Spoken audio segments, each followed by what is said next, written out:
Yes, YouTube, welcome back to a brand new video on the Crutchley Darts channel, once again in the famous Crutchley Palace. Today we're going to be looking at the top 5 mistakes made by all of us darts players, and by that I mean amateur, but there's probably a few semi-professionals watching. Doubt there's any pros watching. If there is, get it down in the comments. But this video is purely aimed at your average dart player, be it you play pub league, you play in your bedroom like me, or you're dabbling in to a little bit of Super League. I can guarantee there's one of these mistakes you do, and there's a simple way to fix it. We're going to be looking at mistakes that contain you as a person, the equipment you use, and the board you throw at. I guarantee there's a couple of bits in here that you don't know already that could change your darts game for the better completely. Before we start, I am no professional. You know, I just play darts in my bedroom quite a lot and speak to a lot of good players, and I've also learned a lot from playing myself. So ultimately, myself as a darts content creator, I've got to give back to the people that probably have never played darts before. And if you catch on to a few tips and tricks or little bits that you can change in your game, well, at least I've helped you too. But please don't be at me in the comments like, well, you don't know, you're not a pro. I know I'm not a professional, I'm just here to try and help. Darts is something that is subject to the individual, meaning that these mistakes might be a good mistake in the sense that it works for you. And that's completely fine. Like I say, these are not concrete, set in stone things you have to do, purely advice. I'm going to take you through 5 things I've learnt myself. I've made these mistakes myself and I've benefited from changing them. And they are super easy to change, so make sure you stick around until the end, because there might be a mistake you're making and you're not even noticing it. Last year I made the plunge onto YouTube and it was a very big step for me, but a step I don't regret. Each and every single one of you guys that subscribes, likes, comments and watching these videos inspire me to do more, and I'm so thankful for each and every single one of you. We're about 4,200 subscribers at the time of filming this video. My goal for 2026 is that big 10,000. So if you want to join me on my journey, be part of the Crutchley Darts channel. If you're not on board, you're not going to get that exclusive look. So the big red button underneath this video, you know what to do. As always, for the guys that watch me since the very start, if you like the video, just drop it a thumbs up. This stuff is completely free and it helps me more than you'll ever know. Let's get into these mistakes then and find out if you're making any.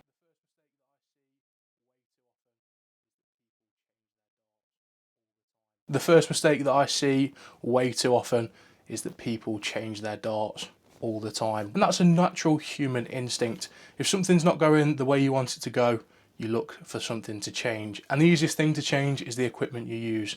But if I told you, this is probably backtracking you, almost taking a step back every single time you pick up a new set of darts. You might think that because you're playing poorly, a new set of darts will resolve it. And it probably will.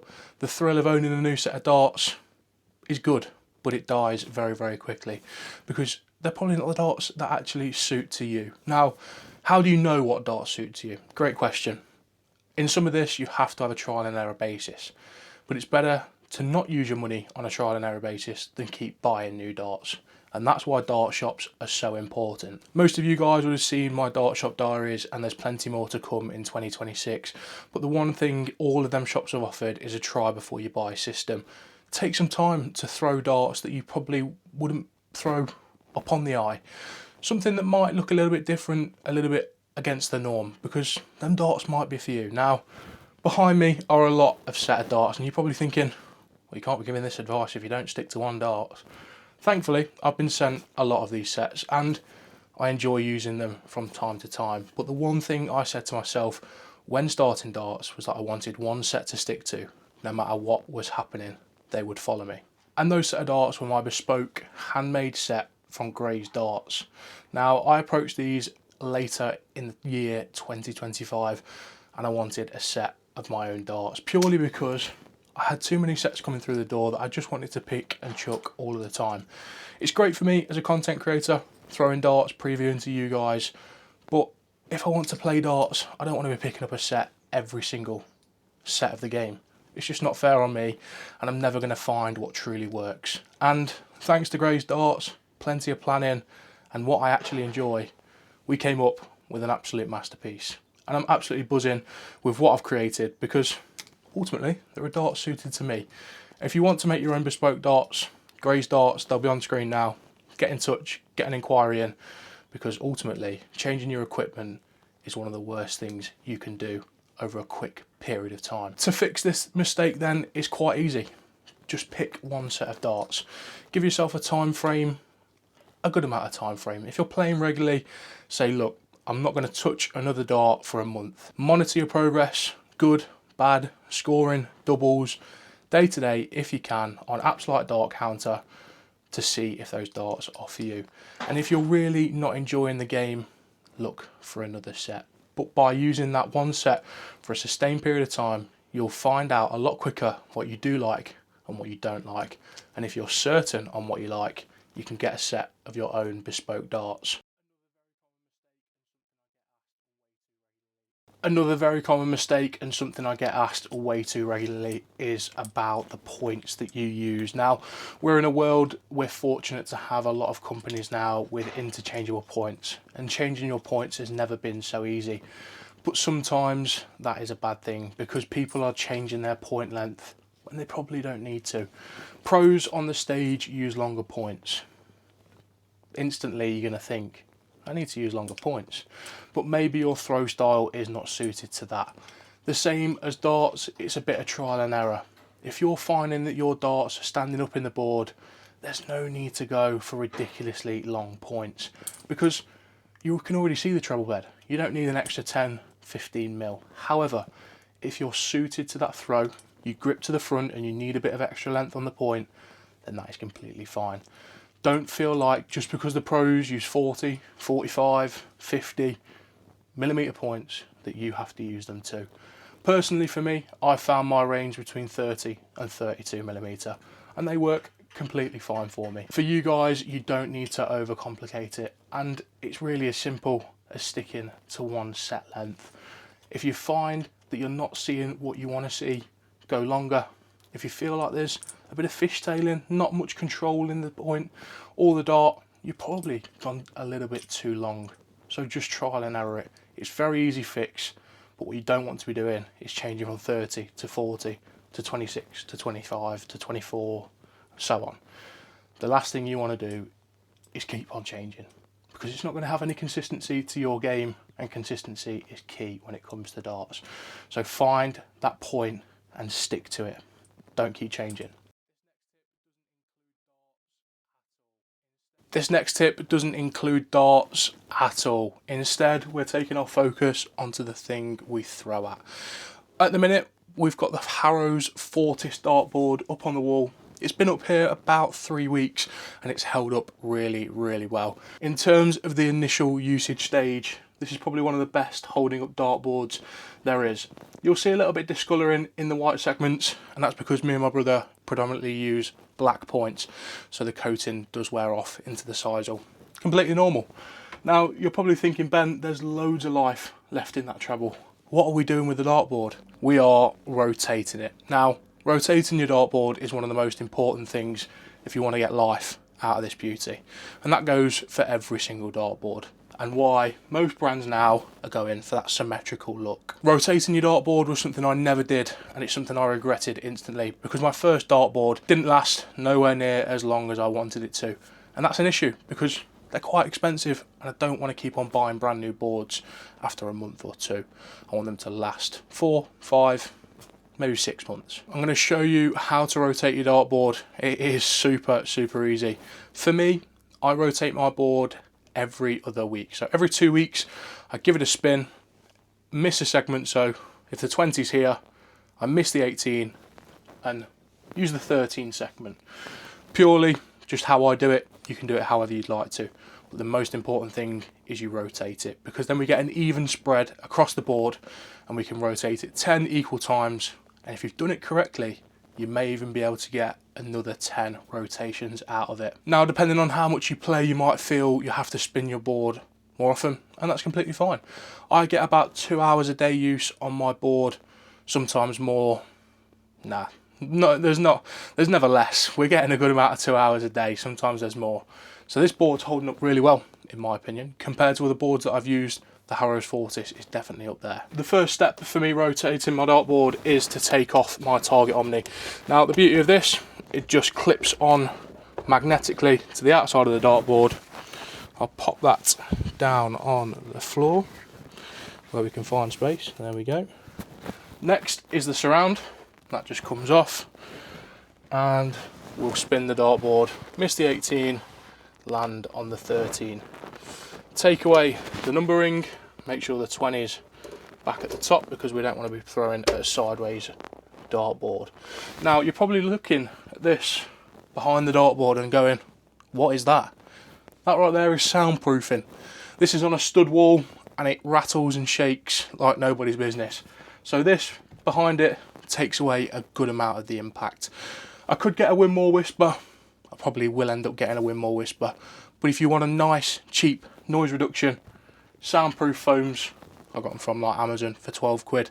Stick on, put the dartboard on it. Simple as that. It's really, really simple to do. And it reduces the noise massively. Doesn't kill it.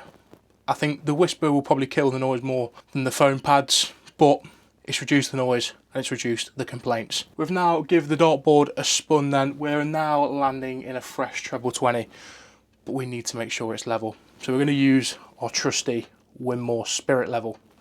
This right here has grooves on the back of it. You probably didn't know this. It sits below the treble 20 on them grooves, and there we are. Nice and level straight away. So what we can do is reassemble our setup, get the Winmore surround back on like so, pick our target Omni back up, make sure we're in line between the 18 and 4, 15 and 2, 12 and 9, and 16 and 7. So we now have a rotated dartboard, a fresh 20 segment to aim at with 5 and 1s looking even fresher. This now means that there's even wear across the dartboard. It's going to last much, much longer, and I'm going to get a good, enjoyable experience out of playing darts. Fair play to the Harrows Fortis. It's holding up really, really well. The next most important thing then when it comes to playing darts and the mistakes that are made is in your head. A lot of people will suffer psychologically when it comes to darts, and I can't blame you. It's a frustrating game at times, but at times it's also one of the funnest. And you want to make that game as fun as possible, as consistent as possible. Now, I'm no guru, I'm no mental health expert, nor am I a psychologist. Positive mindset has a very good impact on whatever you do. And that happens with darts. Now, if I step to the hockey, I throw a dart, lands in the 1, lands in the 1, lands in the 5. Brilliant. I've just scored 7. I'm going to be quite frustrated because usually I get a nice 3-dart average of between 60 and 63. I'm going to be annoyed. I'm going to be frustrated. Grr. That's okay. That's fine. It's a natural human reaction. All we've got to do is retrieve our darts from the dartboard, stand back at the hockey. That throw is in the past. We can't change it. There's nothing we can do about it. If you carry that energy from the last throw into the next, law of averages say it's probably going to replicate it. So Alex from The Greatest Throwman, he did a psychologist part on his own YouTube channel, How Hard, I'm pretty sure it's called. And he worked with a psychologist to help him improve his game of darts, and it was very, very insightful. His psychologist said to him, pretty much what I'm saying to you now, you can't change what's happened before. If you carry that on, it's only going to replicate it. So if we set with a fresh mindset that the treble 20's in sight, you know, we're playing good, we're playing positive, can't change it, we're now going to have a positive outlook onto the dartboard. So we step again, throw, throw, throw. I've just scored a ton. Happy days. We're back to where we need to be. Hitting that treble, staying straight. Once again, I've got a smile on my face. So if you're letting each and every visit affect your mind, take a step away, because there's nothing you can do about it. Don't go and instantly change a set of darts. Don't instantly go and rush to change something, because what can you do? The past is in the past. So let your mind understand that. If you have a poor visit, so what? It's a poor visit. There's always a good visit coming. This last tip then comes from the stance at the oche. Consistency is one of the easiest things to get wrong when it comes to darts, so we want to make sure that we are as consistent as possible, and that comes directly from where you stand at the oche. Now, where you stand is completely up to you, but what I say is that it's consistent. Make sure that every single time you step to throw your darts, you're in exactly the same place. Now, this is super easy to do by marking out where the oche line is. It can be with a bit of masking tape, or on screen now, it can be with a battered Blade 6 oche line, which has been down for a very long time on my rough carpet. So I know every single time I play darts in my bedroom, my foot is going to sit exactly where that 2.37 metre point is. And that is directly in line with the double 6. And that's because I know that's where I get my most consistent darts from.